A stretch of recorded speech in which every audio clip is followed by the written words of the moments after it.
First we had this. Now we've got this.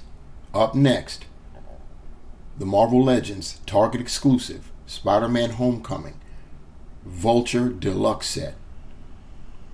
Please like, share, and subscribe. Now let's talk about it.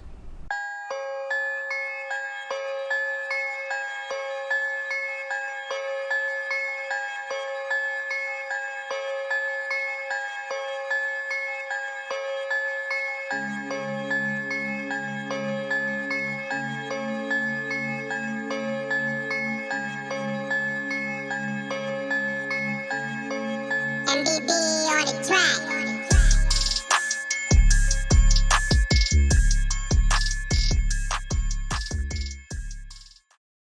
What up, party people in the place?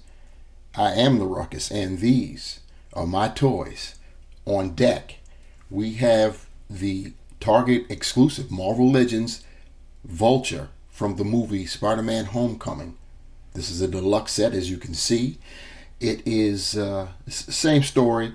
A lot of times, most of the time, Hasbro will get concept art regarding characters from Marvel films, and they'll go on and get into production for these said characters, transforming them into action figure form.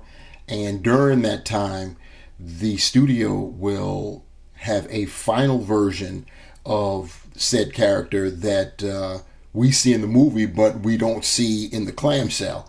So a lot of times we tend to we end up double dipping because Hasbro will then put it out to get it right. So I'm not going to sit here and say this isn't a cash grab for Hasbro, because obviously it is. But to keeping it real, they more times than not don't know that the version that they put out isn't the final product. You know what I'm saying? So it is what it is. It is double dipping, and you've got people like myself who are sticklers for accuracy, and then of course you have the Actors Guild, I like to call them, the collectors that like their MCU figures as accurate as possible. And it usually takes a second go round in order to get it, because the first go round, you all know, inaccuracy abounds. And I've asked this question before, and I'll ask it again.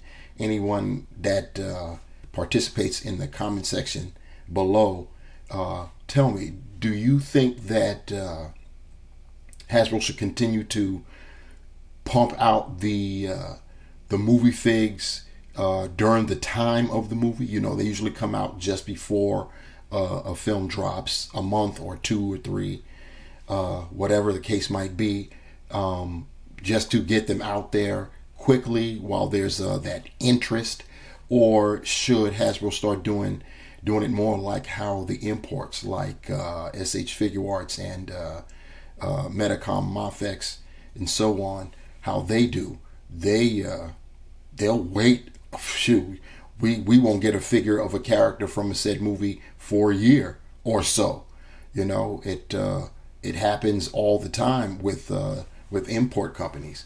Or would you, like I said previously, rather get it now and go in knowing that you're probably going to end up double dipping because they're not going to get it right the first time? Yeah, that's a very interesting topic to discuss. But anyway, let's deal with what we have here, which is the new and improved Spider-Man Homecoming Vulture. And as you can see, it is in deluxe packaging. It has the Legend Series logo at the top. You can clearly see the figure, wings and all, in the clamshell. You got the Spider-Man Homecoming logo and Marvel's Vulture. Looking at the back, you've got some banging artwork. Some banging artwork. That is just, I'm loving this right there. That's looking really good. You see the illustration of the Vulture with his wings fully extended, and that just looks that's spectacular to me. He also has a read-up, bio, if you will, Marvel's Vulture, with an impressive flying apparatus. Adrian Toomes soars through the skies to threaten Spider-Man. And it's not in relation to any wave, so you don't see any other figures there, and you've got the legalese. Left side of the packaging, you've got some more of that excellent artwork. Same thing on the right side.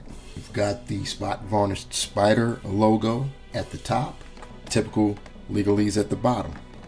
And here we have our guy Adrian Toomes, aka the Vulture, out of the packaging, and just like the Build-A-Figure, the wings are just so large. I've got them bent in so they the entirety of them can fit in frame, and I've got him with his technically would be considered his accessories already on him, because this is how he was portrayed in the movie. So even though the parts came separate, they were really part of his costume, and I wanted to put him on as he appeared in the movie, considering I opened with the original Build-A-Figure that was inaccurate. So I figured I'd rock like that. Anyhow, there are clear differences than from the original. Different color apps. This version is has got more accurate colors than the previous. It has the arm gauntlets and blasters that the previous version did not have. The rotors, I guess we'll call them, are almost a fluorescent style blue in this deluxe version, whereas they were a plasticky gray or silver in the Build-A-Figure. We're going to take a closer look as best we can. I think what I'll do first is disconnect the wings and show the differences there by comparing with the BAF wings. Okay, it's going to be very difficult to get quote unquote up close and personal with the wings, considering their size, their sheer size, but I'll do my best. Anyhow, this is a look at the interior of the harness, the apparatus. I find it amazing that Hasbro put all of this attention to detail to the interior, the part that just won't be seen if you're displaying your Vulture full wings and all. But of course, you could just display the harness by itself on the available stand, which is an accessory which I'll get to momentarily. But yeah, I think that that's great. It would have been nice if there was some paint applications, but hey, beggars can't be choosers. I'm happy that we've got this type of detail. I mean, look in here. Look at all that. Look what's going on around the outside there. This is I like what I'm seeing there, Hasbro. Bravo. And it was the same in the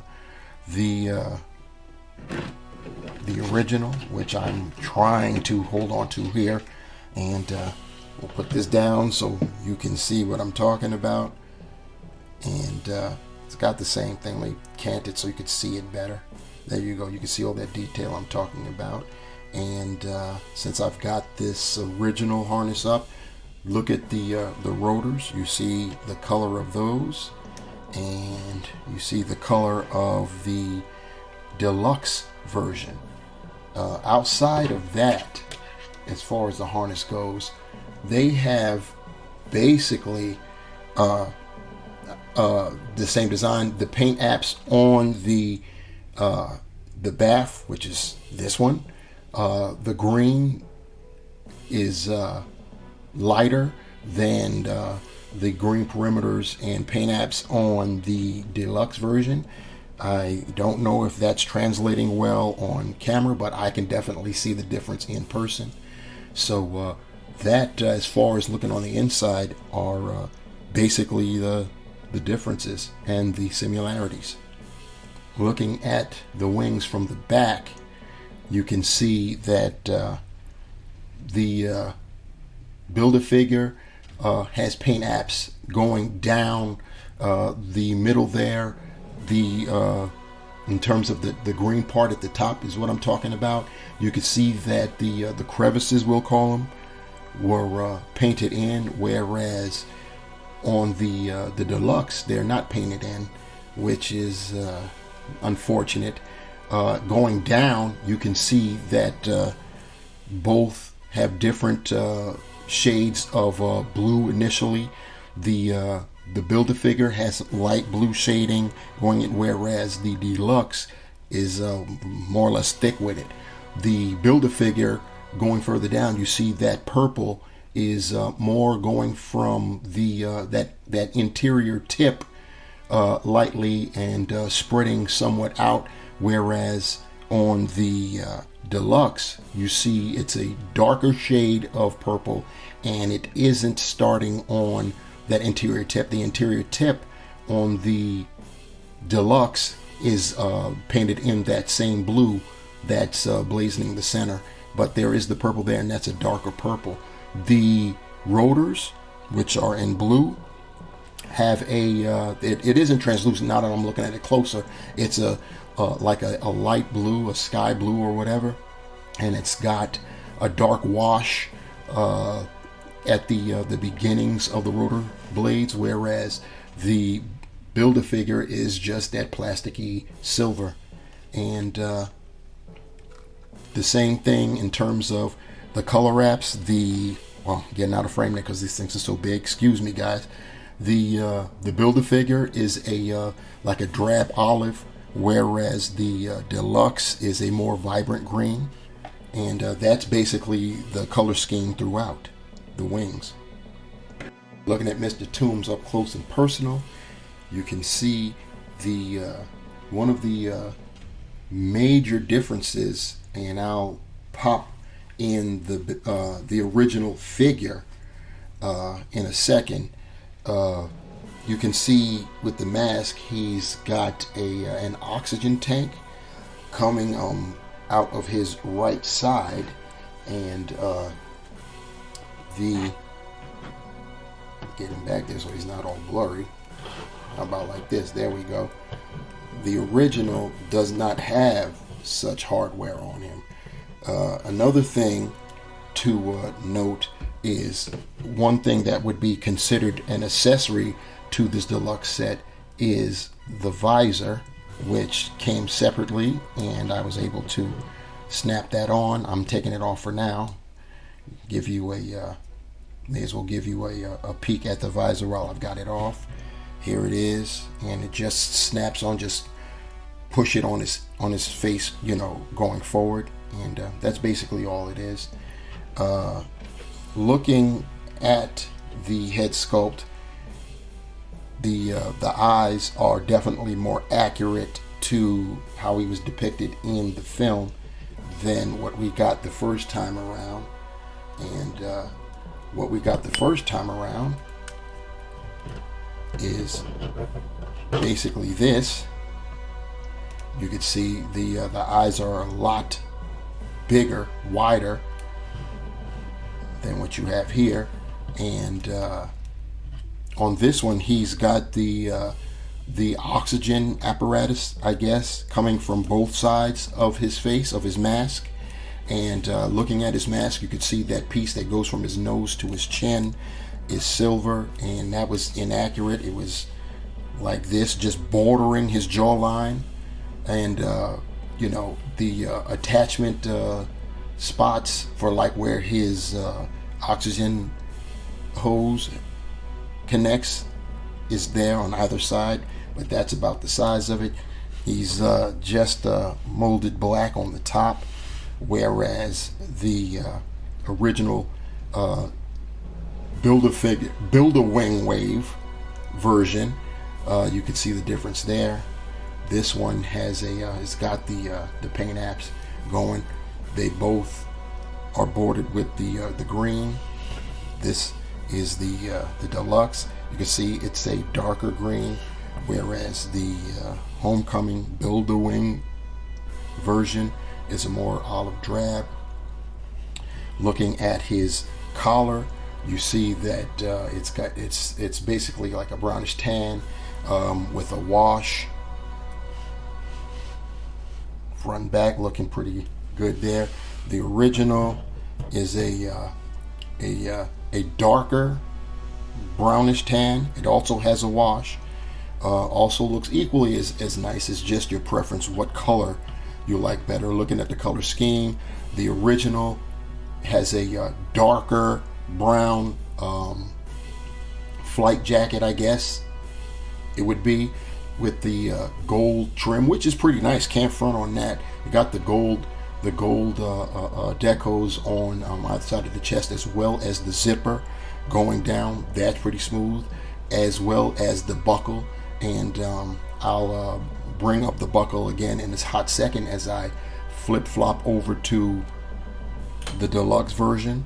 The deluxe version is a lighter brown, and it has the differences are the straps on this are painted green, while the straps on the original are just in black.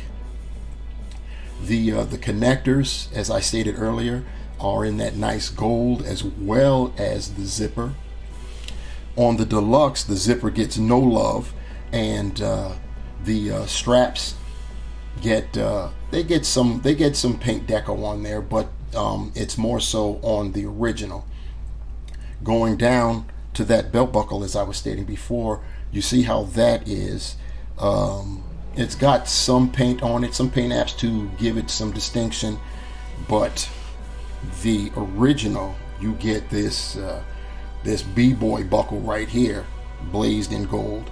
Looking at the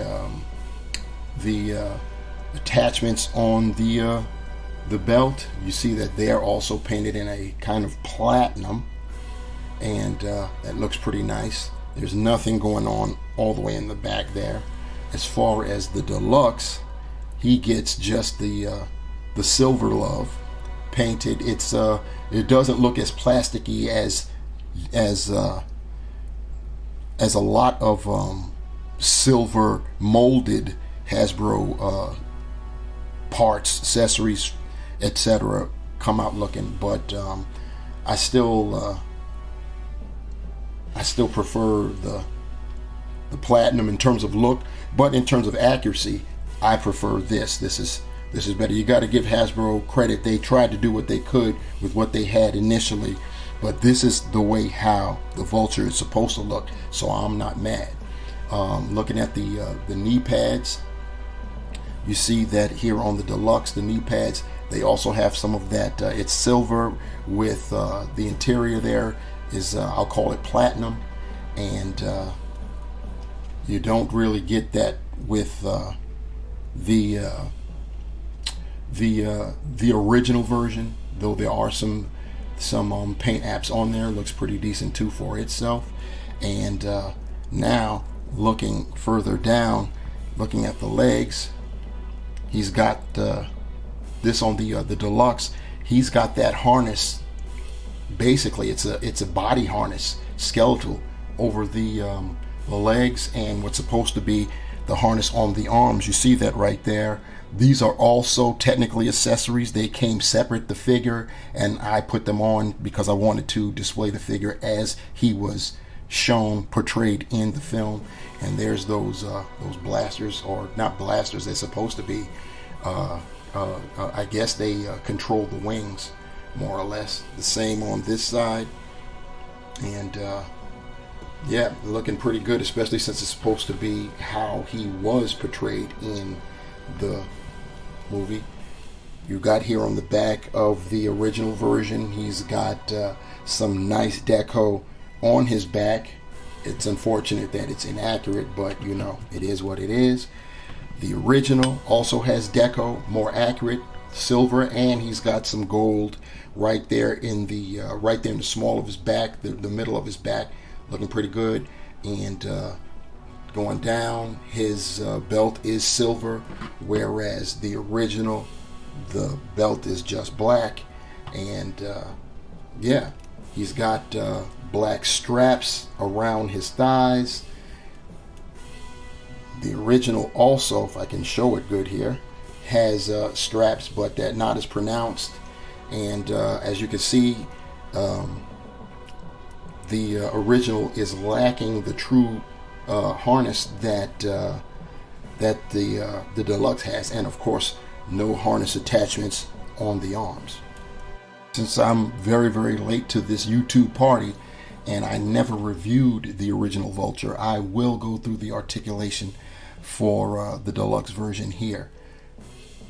His head is on a ball hinge joint, and the mask combined with the collar prevents Toombs from looking up, which is highly unfortunate because A, who's more of a flyer than the Vulture? But he can look down a little bit. Once again, the helmet kind of sort of is an impediment. Speaking of the helmet, let me stop right here and say it would have been nice to get a Michael Keaton head sculpt, but I'm assuming that he did not authorize his likeness to be to be employed. So it is what it is. He could technically do a 360 on his head, and he does have the slightest bit of attitude. His shoulders, he can do a 360. He can raise them up 90. He's got a bicep swivel. He's got double jointed elbows, and the harness is not hinged or anything. So you're going to get that. Looks kind of ugly, but that's what you get. And he does have a wrist. He does have a wrist swivel and horizontal hinge. He's got an ab crunch that enables him to go forward that much, back that much. He's got a waist swivel. He can spread his hips that far out. He can stretch his leg out that far, back a little bit like that. He does have a thigh swivel. He's got pinless double jointed knees, and that is different from the original whose knees are pinned. So he's got pinless double jointed knees, and his feet, he can point the toes that far, or the claws in his case, and up that far. And he has no calf rotation due to the nature of his boots. And even he has peg holes at the bottom of his feet. The Vulture also comes as an accessory this stand for his wings. You could either use it just to prop the wings up, or you can use them to actually display the wings like by themselves. Vulture's wing articulation is as follows. He can bend them at the interior part of it and flapping it out at the exterior. That's on both sides. Turning it around, his rotors you can push them in so they just look flush, or you can have them extended out and on swivel mode. So let me turn this way so you can actually see that effect. And once again, that's on both wings. So you can get him to you can get his wings to get a little bit smaller in frame there. And yep, pretty doggone good. Other articulation with the wings is that they can hinge up and down, so that gives it even more versatility. To sum it all up, this is definitely an improvement of sorts over the original figure plus Build-A-Wing set. I say improvement simply because it is accurate to the film, which is great. Even though the other version was very good in its own right with its paint apps, etc., it just was inaccurate. It would have been nice to get a Michael Keaton head sculpt, but I'm assuming that his likeness is unauthorized, so it can't be used. The paint apps on this version are pretty nice. I think I prefer the paint apps on the original figure over this one, but I prefer this figure's accuracy over the original. So hey, it is what it is. I'm going to be displaying this in place of where I had the original, and the original is getting put away, probably in the same packaging that the Deluxe figure came in. Anyhow, I'm about to be out. So thanks for rocking with me, y'all. Please remember to like, share, and subscribe, and smash that bell so you can be notified when I upload another video. Until the next time, my peeps, remember, the hunt continues. And I'm out. Peace.